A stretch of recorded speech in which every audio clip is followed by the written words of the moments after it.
Hi hello नमस्कार YouTube family, मी कोमल. सर्वप्रथम तुम्हा सर्वांना श्री स्वामी समर्थ, शुभ संध्याकाळ. तर असा काहीतरी पोराने घोळ केलेला आहे.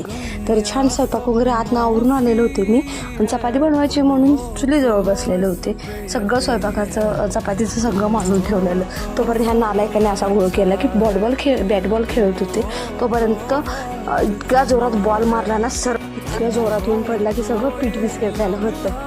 असं रात्र भरपूर राहिलेलं, खरं मुलं खेळायला लागले त्यामुळे सोडून दिली. तर छान चपाती वगैरे आवडून घेतली आणि त्या हाताने भाजी वगैरे बनवूनच आलेली. तर अचानक असं छान आलू फ्राय विथ ग्रेव्ही आहे. पहिल्यांदाच ट्राय केलेली, खरं छान झालं. कारण की भाजीला जसं काही नव्हतं म्हणून ही भाजी बनवलेली खरंच अप्रतिम झालेली. त्यासाठी हिरवं वाटण, बारीक चिरलेला कांदा, लाल मिरच्या, सुक्या मिरच्या ऐकल्या थोड्याशा फार आणि गरम मसाला असे वापरून ही घटसर ग्रेव्ही म्हणजे ग्रेव्ही टाईप अशी भाजी बनवलेली होती.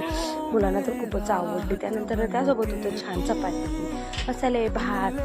अशा प्रकारच्या भाज्या असल्या की पोरांना ना भरभरून पोट भरून खात असतात. असं आणि बाकीचं काही भाजी साध्या वगैरे असलं तर त्यांना चपाती भाकरी संपणार नाही. आणि ज्यावेळी आपण बटाटा भाजी करतो ना, त्यावेळी छान अशी परतून घ्यायची आपल्याला तेलामध्ये, ते म्हणजे त्याला क्रिस्पी बनायला आणि त्यामध्ये थोडंसं मीठ, हळद आणि थोडीशी चटणी टाकून असं बनवायचं आहे. जय महाराष्ट्र.